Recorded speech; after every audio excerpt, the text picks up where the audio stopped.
সেনাবাহিনী যথেষ্ট একটা ডিসিপ্লিন ফোর্স হিসেবে আইনের প্রতি শ্রদ্ধাশীল। ওনারা ওনাদের অফিসারদেরকে এখানে নিজেরা এনে হাজিরা করেছেন এবং ওনারা ট্রায়াল ফেস করছেন।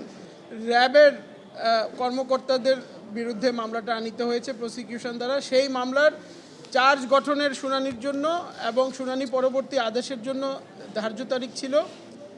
সো আজকে মাননীয় ট্রাইব্যুনাল সেই চার্জ গঠনের আদেশ প্রদান করেছেন। আদেশ প্রদানের সময়ে এই মামলার যারা আসামি, বিশেষ করে আমাদের যে তিনজন আসামি জনাব তোফায়েল মুস্তাফা সারোয়ার, কামরুল হাসান এবং মশিউর রহমান জুয়েল, ওনাদের সহ এবং অন্যান্য যারা আছেন সবাইকে জিজ্ঞেস করেছেন এবং পড়ে শুনিয়েছেন ওনাদের বিরুদ্ধে অভিযোগ কী, তারপরে জিজ্ঞেস করেছেন যে আপনারা কি দোষী কি না নির্দোষ। সো ওনারা সবাই আদালতকে জানিয়েছেন যে আমরা নির্দোষ এবং এই আদালতের কাছে ওনারা বলেছেন যে আমরা আশা করি এই আদালত আমাদেরকে ন্যায় বিচার করবে এবং আমরা এই অভিযোগ থেকে খালাস পাবো। সো এটা ছিল এবং পরবর্তী তারিখ ধার্য করেছে জানুয়ারি মাসের 21 তারিখ 2026 সালে। আমরা একটা জিনিস দেখছি যে এখানে বারবার একটা প্রশ্ন আসছে যে আজকে বিচার হচ্ছে নাকি হচ্ছে না, এটা নিয়ে আজকে একটা বাক্য বিনিময় হয়েছে। এই বিষয়টা ব্যাখ্যা কি আসলে? ওনারা সবাই সেনাবাহিনীর কর্মকর্তা, এটা নিয়ে কোনো সন্দেহ নেই। প্রসিকিউশন টিম ওনাদের জায়গা থেকে বলেছেন, সেটা নিয়ে আমাদেরও কোনো ইয়ে নেই। বিকজ আমরা যেটা মনে করি প্রসিকিউশনের দায়িত্ব পালন করছে, আমরা আমাদের ডিফেন্সের দায়িত্ব পালন করছি। এখানে একটা আইনি একটা গ্যাপ আছে। সো এখন এই আইনি গ্যাপটা আদালতের মাধ্যমেই হয়তো এটা কোনো এক সময়ে সমাধান হবে। সো প্রসিকিউশন যদিও বলে থাকেন যে আর্মি শব্দটা উচ্চারণ হবে কি হবে না, আমরা বলবো যে ওনারা রেগুলার অফিসার অথবা সার্ভিং অফিসার। সো এই বাকবিতণ্ডায় কে ঠিক কে না ঠিক এটাতে আমরা যেতে চাচ্ছি না। এটা আদালতের উপর আমরা ছেড়ে দিচ্ছি।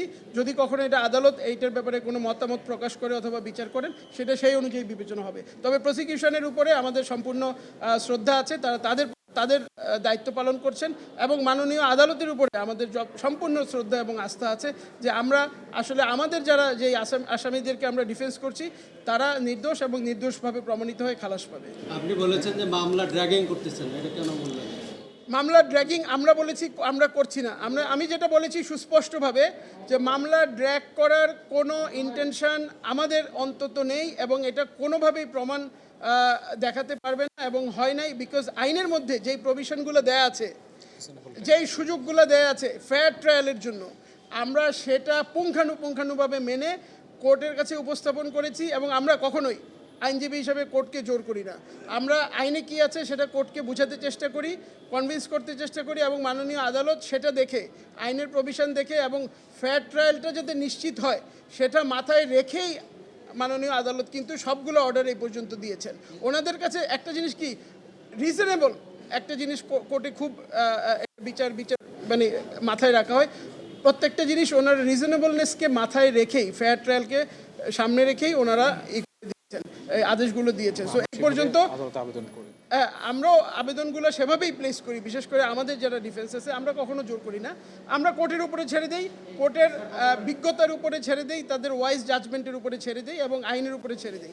সো সেই কারণে এখানে আমরা কখনো ড্র্যাগ করতেও চাই নাই, করার উদ্দেশ্য ছিল না। এবং সেনাবাহিনী যথেষ্ট একটা ডিসিপ্লিন ফোর্স হিসেবে আইনের প্রতি শ্রদ্ধাশীল। ওনারা ওনাদের অফিসারদেরকে এখানে নিজেরা এনে হাজিরা করেছেন এবং ওনারা ট্রায়াল ফেস করছেন। সো সেই দিক থেকে চিন্তা করলেও আপনারা খেয়াল করে দেখবেন যে এখানে আসলে ড্র্যাগিং অথবা অন্যান্য এই জিনিসগুলো আসলে করা হচ্ছে না। হয়তো অন্য কোনো কারণে প্রসিকিউশনের কাছে মনে হতেই পারে যে কেউ হয়তো ড্র্যাগিং করার জন্য এরকম কোনো পন্থা অবলম্বন করছে, সেটা হতে পারে, যার মত ডিফারেন্ট। বাট কে কী বলছে সেটা তার নিজস্ব মত, আমরা তার প্রতি শ্রদ্ধাশীল।